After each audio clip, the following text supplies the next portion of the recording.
Webmor er navnet på den konfektionsfabrik, som direktør Faber oprettede i 1936 på Ry Mølle, efter han nogle år før havde overtaget Ry Nørskov Gods og dermed også møllen.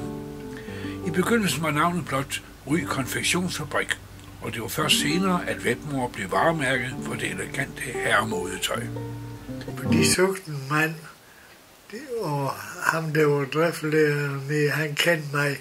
Så kom de til Holstebro en aften i 3 mand stærk, og så sagde de, om ikke jeg ville til at komme herud til Ry. Jeg skulle stå for presseriet. Ja, værkfører i presseriet. Ja.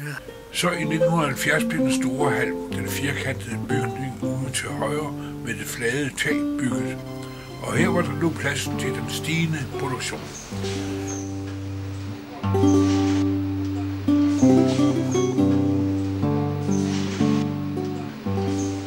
Ligesom en ny kantine blev indrettet ud mod vandet. Det har været en kæmpe arbejdsplads her i Lille Ry, ikke Ja, også? da.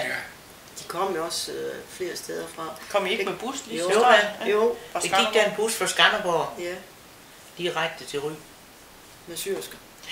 Da jeg startede dernede i 69, der lavede vi nok 200-300 par bukser om dagen. Men det faldt så til 150.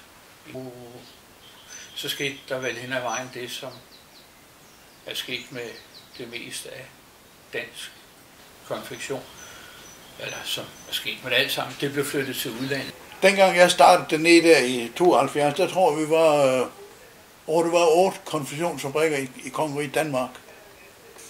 Dengang det gik stærkere, der producerede vi jo ca. 250 habiter om dagen. Og 70% blev solgt på hjemmemarkedet. Vi gik meget på fordeling, fordi det gik jo ikke helt så godt. Der var mange, der bare begyndte at rejse. Det lukkede jo også et par år efter. Vi arbejdede måske 2 dage og gik hjem på understøttelse i 3 dage, og næste uge var det måske. Så kunne vi godt have nogle lange perioder. Det skete jo i de år frem mod 90. Der blev det altså vanskeligere og vanskeligere med at gøre. Det var ret håbløst.